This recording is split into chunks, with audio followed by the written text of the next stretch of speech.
비행기는 모든 세부사항 하나하나가 교묘하게 설계된 복잡한 기계입니다. 하지만 비행기와 관련된 것들 중에는 이치에 맞지 않는 것들도 있습니다.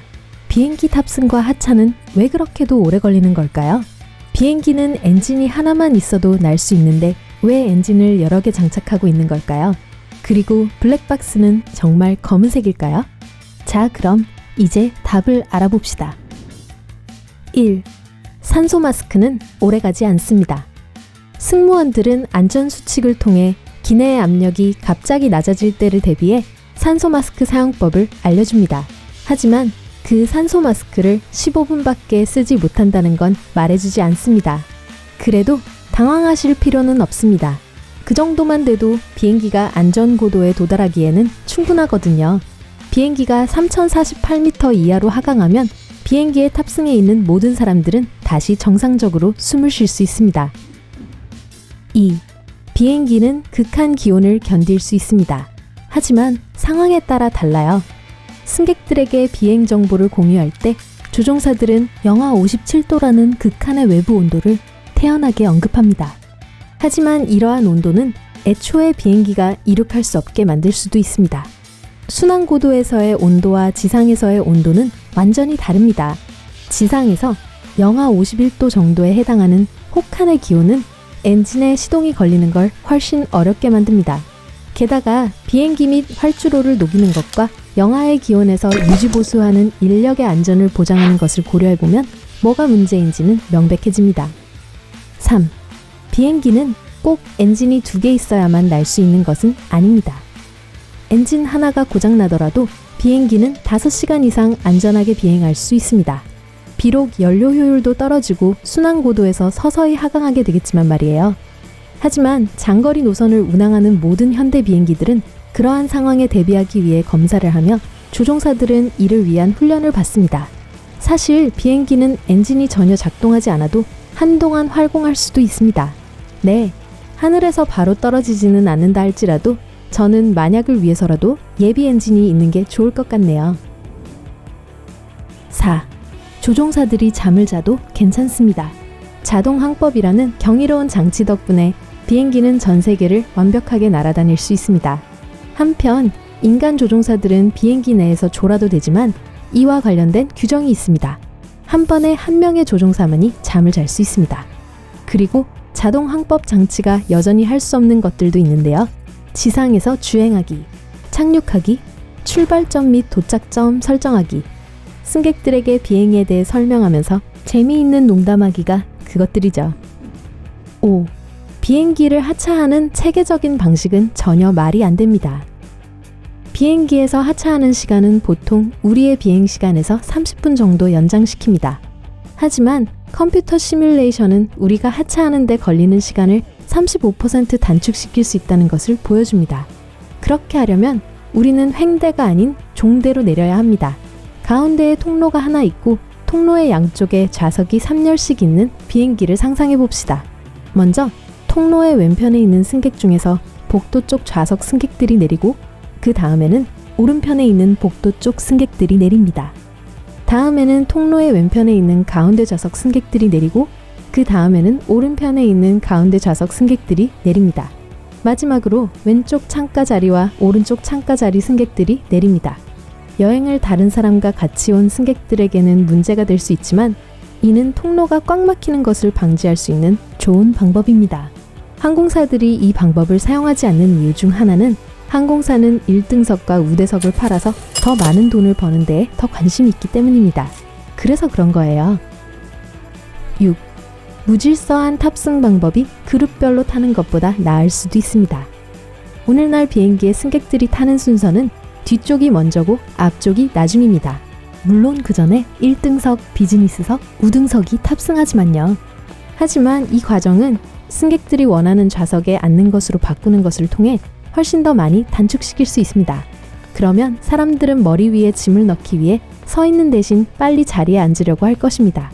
탑승 시간을 줄이는 더 좋은 방법은 승객들을 통로별로 앉히는 것입니다. 먼저 모든 창가석 승객을 앉히고 다음에는 중간, 마지막은 통로석 승객을 앉히면 됩니다. 이 방법 또한 다른 사람들이 짐을 넣는 동안 기다리는 시간을 줄일 수 있을 것입니다. 하지만 어째서인지 항공사들은 이 방법을 사용하고 있지 않습니다. 7. 비행기의 화장실은 밖에서 열 수 있습니다. 화장실 문은 화장실 표지판 아래에 있는 스위치만 돌리면 밖에서도 열 수 있습니다. 하지만 걱정은 하지 않으셔도 됩니다.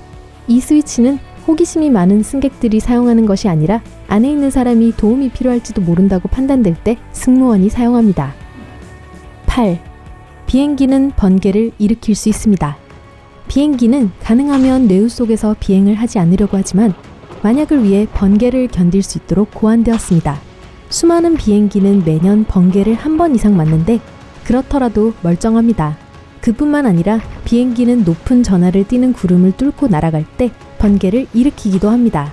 번개는 비행기의 동체에서 시작하여 외부로 빠져나갑니다. 9. 블랙박스는 검은색이 아닙니다. 우리에게 블랙박스로 잘 알려져 있는 비행기록 장치는 사실 밝은 주황색입니다. 블랙박스는 필요시 쉽게 찾을 수 있도록 눈에 잘 띄는 내열성 페인트로 칠해져 있습니다. 블랙박스가 요즘도 그렇게 불리는 이유는 초기 모델들이 검은색이었기 때문입니다. 10. 비행기에서 가장 더러운 곳은 화장실이 아닙니다. 비행기에서 가장 더러운 곳은 여러분이 식사를 하는 테이블입니다.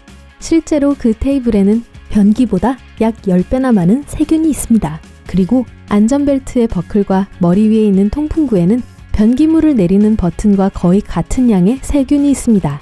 좀 충격적이네요.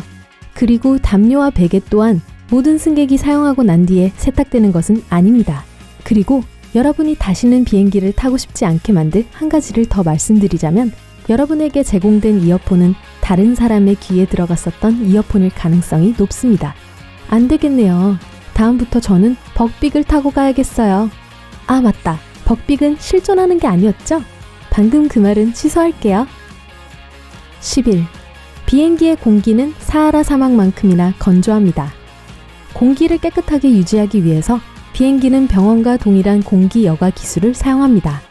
그리고 그 청결함을 위한 대가로 기내의 공기는 매우 건조해집니다. 습도가 약 20% 정도로 사하라 사막과 동일합니다. 우리의 손은 건조해지고 목과 코는 사포처럼 거칠게 느껴지고 우리의 몸에서는 많은 수분이 빠져나갑니다. 특히 장거리 비행일 경우 더 심해지죠. 비행기에 가습기를 추가하면 상황이 좀 나아지겠지만 가습기를 사용하려면 물탱크도 필요합니다. 그리고 무게가 늘어나면 사용해야 하는 돈도 더 늘어나죠. 그렇기 때문에 지금으로서는 물을 많이 마셔서 수분을 유지하는 것이 최선입니다. 12.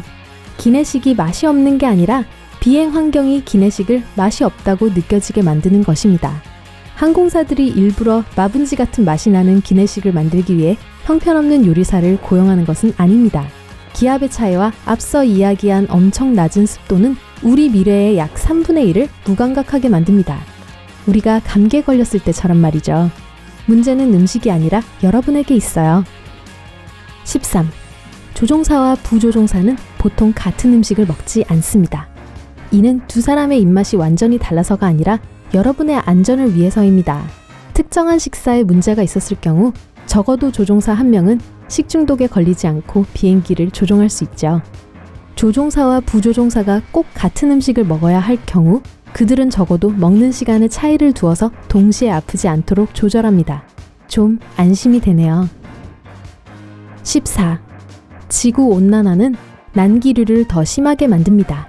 이산화탄소가 더 많이 배출될수록 난기류가 발생할 확률은 더 높아지는데 이는 낮은 대기권에서는 기온이 상승하고 성층권에서는 기온이 하락하면서 대기의 줄다리기 효과가 발생하기 때문입니다.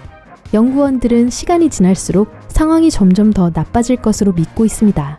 또한 지구온난화는 제트 기류를 가속화할 수 있으며 비행기가 동쪽으로 이동할 때보다 서쪽으로 이동할 때 시간이 더 소요되게 만들 수도 있습니다. 15. 기내의 불은 여러분의 수면을 돕기 위해 어둡게 만드는 것이 아닙니다. 물론 불빛을 어둡게 만드는 게 여러분의 수면에 도움이 되기는 하지만 항공사는 편안함보다 안전을 더 중요하게 생각합니다. 비상 상황이 발생하여 비행기에서 내려야 할 경우 기내의 어두운 조명은 여러분의 눈이 밤에 더 잘 적응할 수 있도록 도와줍니다. 그리고 승무원들이 창문 덮개를 올려달라고 부탁하는 것은 단지 경치를 즐길 수 있도록 하기 위해서만은 아닙니다.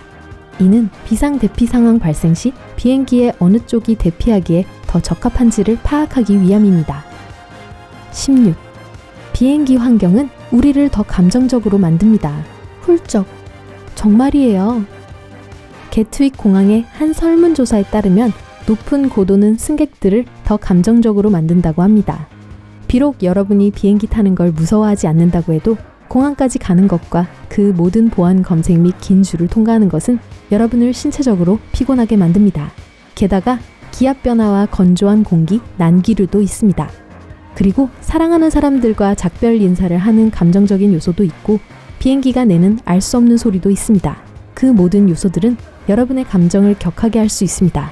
또한 앞서 말한 설문조사에 따르면 지상에서는 한 번도 영화를 보면서 울어본 적이 없는 사람조차도 하늘에서는 울 가능성이 높아진다고 합니다.